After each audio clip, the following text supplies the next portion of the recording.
दोस्तों, आज की कहानी है बहू वॉशरूम से आने के बाद रसोई घर में खाना बनाने मत जाओ। दोस्तों, कहानी शुरू करने से पहले अगर आपने हमारे चैनल को सब्सक्राइब नहीं किया है तो सब्सक्राइब कर लीजिए ताकि आपके पास पहुंचे हर नया वीडियो।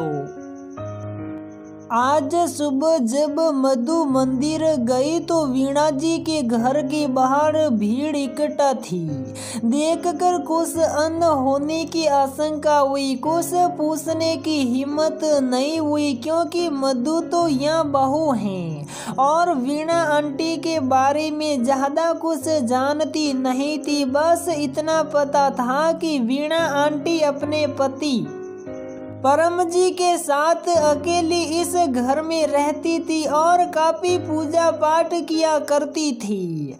मधु के घर की पिछली गली में ही उनका घर था। तभी वहां शर्मा आंटी भी नजर आई। वह मधु के घर के पास ही रहती हैं और उन्हें वह अच्छे से जानती भी थी, तो उन्हीं से पूछना उसने ठीक समझा। मधु ने शर्मा आंटी से पूछा, आंटी क्या हुआ, यहाँ इतनी भीड़ क्यों है? उन्होंने कहा कि परम अंकल की कल रात दिल का दौरा पड़ने से मृत्यु हो गई है। सुनकर बहुत दुख हुआ। घर आकर मधु ने अपनी सास सुधा जी और पति रितेश को बताया। दोनों भी सुनकर बहुत दुखी हुए। रितेश भी वीणा जी के घर जाने के लिए निकला ही था कि वीणा पाठक अंकल मिल गए। उन्होंने बताया कि उनके बेटे बहू दोपहर तक आ जाएंगे, उसके बाद ही क्रिया का सभी कार्य होगा। पहली बार रितेश और मधु को ये पता चला कि उनके बेटे बहू भी थे। वाकई सुनकर बहुत हैरानी हुई कि ये लोग बेटे बहू के होते हुए यहाँ बिल्कुल अकेले रहते हैं, वह भी इस उम्र में। वीणा आंटी की उम्र लगभग 75 के आसपास थी, जबकि परम अंकल की उम्र 80 के लगभग थी। मधु ने सीधे यही कहा कि कैसे बेटे बहू हैं, इतने बुजुर्ग माँ बाप को यहाँ अकेला छोड़ रखा है। रितेश ने भी मधु की हाँ में हाँ मिलाई और कहा कि क्या खुद का कभी बुढ़ापा नहीं आएगा जो माँ बाप को यहाँ इस तरह से छोड़ रखा है। उन दोनों की बातें सुनकर सुधा जी और पाठक अंकल मुस्कुराने लगे। पाठक अंकल ने कहा, बेटा कई बार जो दिखता है वो सच में होता नहीं। रितेश ने कहा, अंकल आप कहना क्या चाहते हो? साफ दिख रहा है कि यहाँ इतने बुजुर्ग माँ बाप अकेले रहते हैं और बेटे बहू का कोई पता ही नहीं, तो गलती किसकी? वह तो साफ पता चलता है। हो सकता है कि तुम सही कह रहे हो, पर कई बार इंसान को उसकी जिद अकेला कर देती है, जैसा कि वीणा जी के साथ हुआ। और बेचारे परम जी, वह वीणा जी के स्वभाव के कारण अकेले हो गई।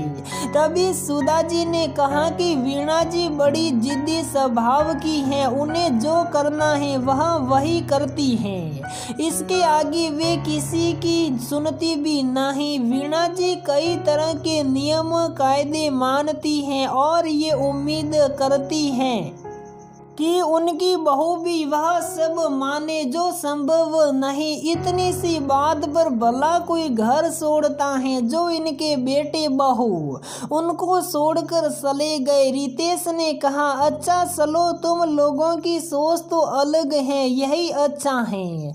मैं फिलहाल तो वीणा जी के पास जा रही हूँ, आकर बात करेंगे, सुधा जी ने कहा।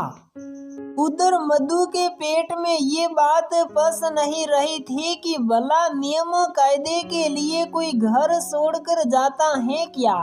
नियम कायदे तो हर घर में होते हैं। जब सुधा जी घर वापस आई तब भी मधु ने यही सवाल किया और सुधा जी मुस्कुरा करके रह गई।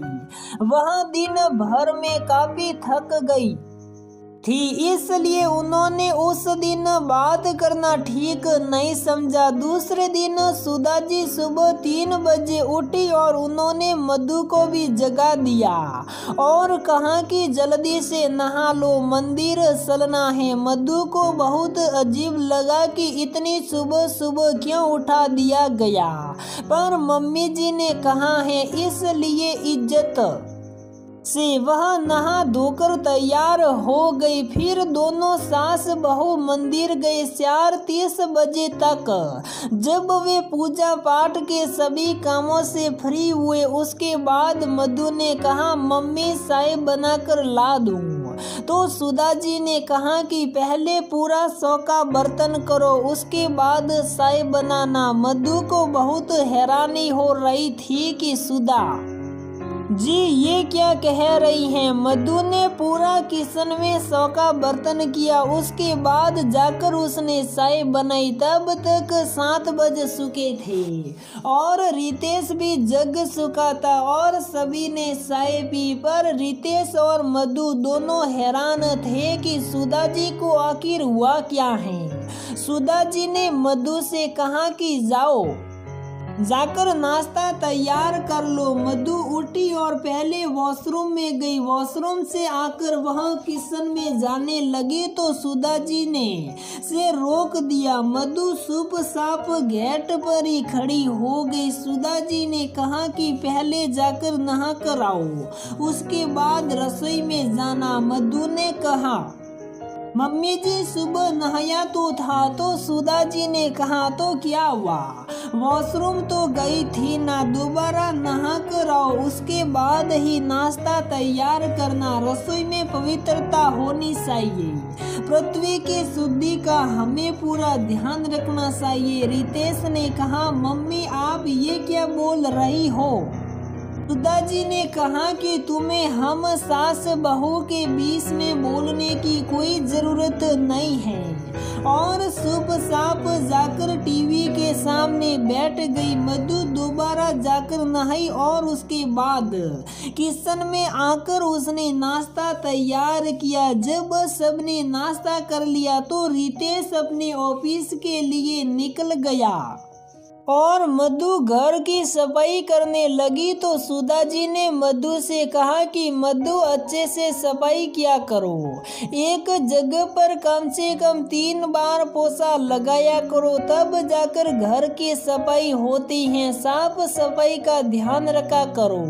मधु आज सुधा जी के व्यवहार से बहुत हैरान थी। सुबह से सुधा जी ने उसे बहुत परेशान करके रख दिया था। मधु जितनी बार भी दिन भर में वॉशरूम गई उतनी ही बार सुधा जी ने उसे नहाने को कहा।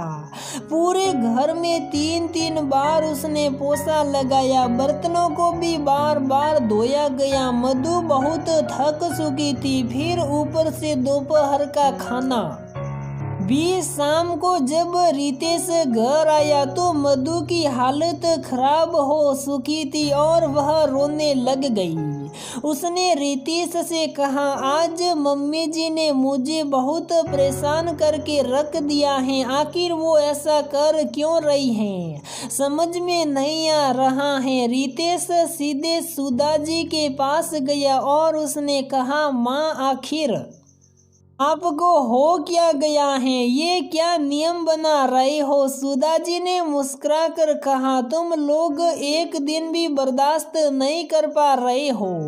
बेचारी वीणा जी की बहू 1.5 साल तक बर्दाश्त करके गई थी। तभी रितेश और मधु को याद आया कि कल इसी बात को लेकर वे दोनों सुधा जी से बहस कर रहे थे। तब मधु ने कहा कि माँ आज हमको समझ में आ गया, जरूरत से ज्यादा नियम कायदे बनाओगे तो या तो वह नियम कायदे टूटेंगे या आप अकेले रह जाओगे। कई बार खुद की जिद इंसान को अकेला कर देती है। सुधा जी ने कहा कि यदि यही बात मैं तुम लोगों को समझाती तो तुम लोगों को समझ में नहीं आती। जब खुद पर पड़ती हैं तब इंसान को समझ में आता है कि गलत कौन था। कल तुम दोनों वीणा जी की बहू को ही गलत बताए जा रहे थे, अब समझ में आया। मैंने तो फिर उनके सारे नियम कायदे नहीं बताए। तुम लोगों को बेटा मधु और रितेश ने हाथ जोड़कर कहा कि हमें तो जानना भी नहीं है कि और कौन कौन से नियम कायदे होते हैं। ऐसा कहकर सभी हंसने लगे। तो दोस्तों, हमारी ये कहानी यहीं पर समाप्त होती है। अगर आपको हमारी ये कहानी पसंद आती है तो प्लीज़ वीडियो को लाइक करें, शेयर करें और हमारे चैनल को सब्सक्राइब ज़रूर करें।